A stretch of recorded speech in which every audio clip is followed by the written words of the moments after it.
3 साल पहले की बात है। इसी दिल्ली की धरती पे पूरे देश के लोग जुटे हुए थे। उसमें से एक मैं भी था। नया नया समाज विज्ञान पढ़ना शुरू किया था तो भोजपुरी में एक कहावत है, अधजल गगरी छलकत जाए। शायद उसी बड़बोलेपन में मैंने मनोज तिवारी जी को एक चुनौती भी दे दी थी और बड़े तीखे सवाल पूछे थे। आसपास के लोगों ने बहुत सराहा था कि बहुत तीखा सवाल पूछे। चूंकि मनोज तिवारी जी आपको इतना सहज कर देते हैं कि आप एक आम नागरिक हो या किसी बहुत बड़े टीवी न्यूज चैनल से हो, आप उनसे आसानी से बेबाकी से कोई भी सवाल पूछ सकते हैं। और मेरे बड़बोलेपन पे मनोज जी हंस भी रहे थे और मुझे जवाब भी दे रहे थे बड़ी संजीदगी से। और मेरा प्रश्न क्या था, वो ये था कि आप भोजपुरी सिनेमा में जितना कंट्रीब्यूट कर सकते थे उतना आप राजनीति में नहीं कर पाएंगे। आप एक फेल्ड पॉलिटिशियन साबित होंगे क्योंकि आप पॉपुलरिज्म पॉलिटिक्स के एक हिस्सा हैं और अपना पॉपुलैरिटी लेके आ रहे हैं। लेकिन उस 3 साल बाद मैं उसी जगह पे बैठा हूं और मुझे थोड़ी हंसी भी आ रही है अपने बड़बोलेपन पे, और बड़े फक्र के साथ मैं अपनी ये वैचारिक हार स्वीकार भी करता हूं क्योंकि 3 साल में मैंने पूरे देश में हुए चुनाव को बहुत करीब से देखा और समझा है, थोड़ा अधिक पढ़ा है। और खासकर बिहार और बंगाल चुनाव का जिक्र मैं खास तौर पर करना चाहूंगा। उन्होंने इस बात को प्रूव किया है कि कैसे एक सामान्य तबके से आया हुआ आदमी, हमारी और आपकी तरह पृष्ठभूमि रखने वाला आदमी दिल्ली की इस बड़ी जगह पे आता है, लुटियन से अपना मुकाबला करता है और अपनी पहचान गढ़ता है। और सिर्फ अपनी पहचान दिल्ली में ही नहीं गढ़ता है बल्कि पूरे देश में कई राज्यों में सरकारों की दशा और दिशा तय करता है स्टार प्रचारक के रूप में। मैं मनोज तिवारी जी के साथ बैठा हूं और मनोज जी, मैं जानना चाहूंगा आपसे कि 3 साल में क्या बदला है और कैसा लग रहा है अब आपको? दूध पियोगे? नहीं, चूंकि मैं एक चीज बता दूं कि आप लोग को लगता होगा कि सांसद बन जाने के बाद लोगों का हाव भाव बहुत बदल जाता है, लेकिन पहली बार मैंने किसी सांसद की थाली से रोटी उठाई है और मैंने डिनर जो है साथ में किया है। और डिनर में क्या था मैं मेन्यू भी बता दूं।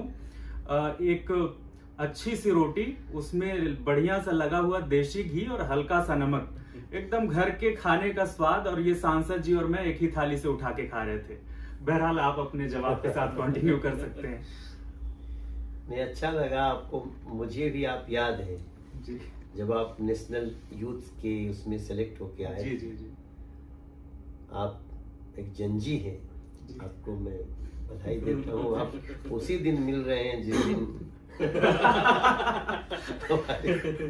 दिल्ली में बहुत कुछ बात की गहमा गहमी है। मगर देखो, जो हम उस दिन कहे थे ना भैया जी, गौरव बाबू, जी, हम वो आज भी कहते हैं। और राजनीति को बहुत पेचीदा बना दिया था लोगों ने। जी, राजनीति इतनी पेचीदा है ही नहीं। राजनीति तो बहुत सीधी सरल है। और हमारे नेता ने, नरेंद्र मोदी ने, उसको एकदम सीधा बना दिया।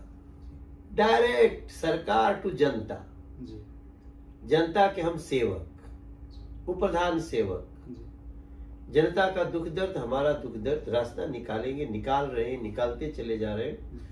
तो उसके बाद जो विश्वास बनता है, लोग कहते थे ना कि अरे कुछ भी कर लो, जनता काम पे विश्वास नहीं करती।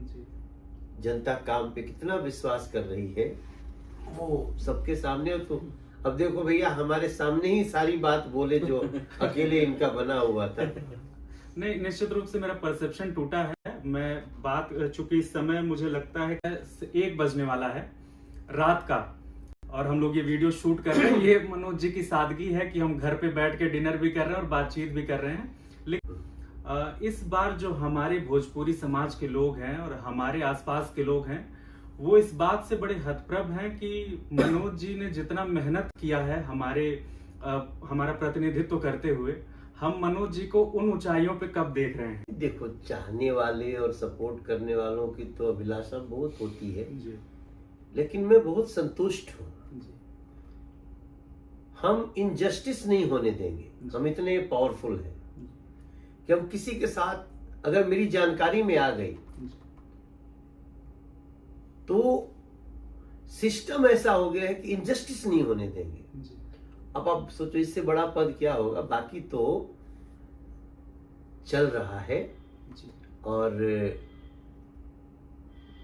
देश की दशा और दिशा जी ठीक दिशा में चल रही है। अजय हमनी के गाना सुन लेबा, हमनी के बहुत प्रेम दे लेबा, जिकरे कृपा से हमनी के एगो छोटा सा गांव से आके यहाँ बैठल बनी जा। उस सब लोग से हम इतना बोल सकी ना कि हम आप लोग की अपेक्षा जो बाटे, थोड़ा टाइम लग सकेला लेकिन ओकरा पर खरा जरूर उतरा जी। जी और ये बात मुझे लगता है ये वही व्यक्ति बोल सकता है जिसको सत्ता और शक्ति का मोह नहीं है, बल्कि उसके दिमाग में वो बातें अभी भी चल रही हैं जिस बातों को लेके एक फिल्म इंडस्ट्री का इतना अच्छा ब्राइट करियर छोड़ के और राजनीति को जिस व्यक्ति ने चुना था, उसके मन में आज भी पद की अभिलाषा नहीं है, उसी जनसेवा के भाव से लगा हुआ है और इगैलिटेरियन भाव से लगा हुआ है। क्योंकि जब मैं ये बातचीत कर रहा था तो मैं मनोज भैया से कहा कि मनोज भैया मैं उधर आ जाता हूँ, आप इधर आ जाइए, क्योंकि ये कुर्सी बड़ी है और मेरा स्थान मुझे लगता है वो है। मैं यहीं बैठता हूँ और जो भी हमसे गेस्ट आते हैं जी ये कुर्सी हम खरीदे नहीं है, कोई गिफ्ट दे गया अच्छा तो दे दिया तो हमने लगा लिया। हाँ, तो ये वीआईपी कुर्सी देख के मैं कहीं और बैठ रहा था तो मनोज जी ने मुझे इंसिस्ट किया कि नहीं मैं यहाँ बैठूं। तो मुझे पूरा विश्वास है कि ये सादगी बनी रहेगी और हम लोगों के प्रति आपका प्यार बना रहेगा। पद भगवान करे बड़ा हो, आप लोगों की अपेक्षाओं पर खरे उतरें, लेकिन एक सहजता मैं मनोज तिवारी जी से हमेशा चाहूंगा कि मुझ जैसा सामान्य सा आदमी, एक सामान्य सा छात्र जिसका किसी भी क्षेत्र में भी कोई बैकग्राउंड नहीं है, वो इतना सरल हो, सहज हो कि आपको एक मैसेज करके आपके दरवाजे पर आए, बैठे और रात के 2 बजे भी आपसे बातचीत कर मैसेज सही है।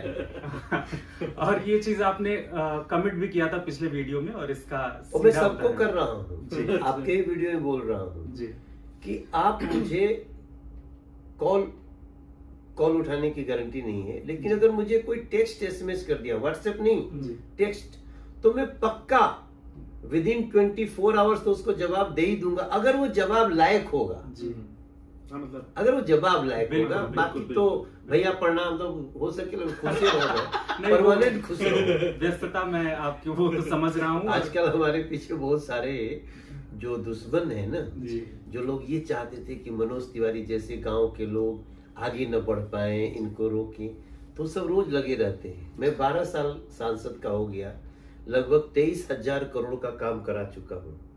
मेरे क्षेत्र में गौरव भाई मेट्रो नहीं थी, हम लाके मेट्रो हाँ बुरारी में लगाए जी जी और बुराड़ी तक मेट्रो ला दिए। पहले लाए थे शिव विहार तक, अब बुराड़ी तक, बुराड़ी तक। जड़ौदा, सब।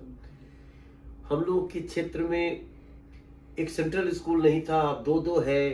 हमारे क्षेत्र में एलिवेटेड रोड बन गई, जो 1.5 घंटे का रास्ता 1.5 मिनट का हो गया। जी लेकिन मजे की बात देखो कि आज भी जब हमारा कोई मीन मेख निकालना होता है तो 12 साल के काम पे नहीं जाता है, कोई दागी नहीं है, जी वो गाना खोजेगा, फलनवारी किया के पापा गाए थे, अरे तो गाना तो गाए ही थे भाई। जी तो हम इतना संतुष्ट हैं इस समय जी कि अरविंद केजरीवाल जैसा एक साजिश करने वाला नेता जी रोज मनोज तिवारी की थीसिस निकलवा रहा है, किसी चैनल से मिलके, किसी पत्रकार से मिलके, किसी कहीं से। खान मार्केट वाले वाह बहुत और लोग अपने प्रतिद्वंदियों की निशानियों को बहुत दूर करते हैं, लेकिन मनोज जी की सहजता देखिए, कुछ लोगों के कलम को मनोज जी अपने बगल में रखते हैं। नहीं हमारी कलम है, हमारी कलम है। और ये कलम को किसी और की मत समझिए। राहुल गांधी की तो नहीं समझ लिए। नहीं मैं तो केजरीवाल जी की समझ रहा था। खैर ये हमारी बचपन की स्मृति की भी जी कलम जी है। जी जी ये केजरीवाल जी ने वो उसको क्या बोलते हैं, कॉन्सेप्ट है ना साइकोलॉजी का, कि केयरलेसनेस में दिखाना है लेकिन कंफर्मेटिव कर दे केयरलेसनेस, जी कि हम आपसे मिलने आ रहे हैं, शर्ट खोल दिए हैं, हम आपको दिखा रहे हैं कि हम देखिए बहुत सरल है, शर्ट भी पहनने का ध्यान नहीं। तो मेरा ये मानना है, इसलिए वो इस कलम को यूज करते हैं, बाकी हम सभी लोग जानते हैं। तो हमारा हारमोनियम है ना मेरे पास, इसलिए हम बैलेंस रहते हैं। जी जी ये जो सुर है ना, जी ये हमें बेसुरा नहीं होने देता। जी ये आपका मुझे लगता है बड़प्पन है, और हर वो चीज जो मनोज तिवारी को मनोज तिवारी बनाती है वो मनोज जी के आसपास है, चाहे वो हारमोनियम हो, चाहे वो गांव वाले केसर वाला दूध हो हल्दी के साथ, हल्दी के साथ। या फिर रोटी में लगा हुआ वो देसी घी और नमक हो। और मुझे लगता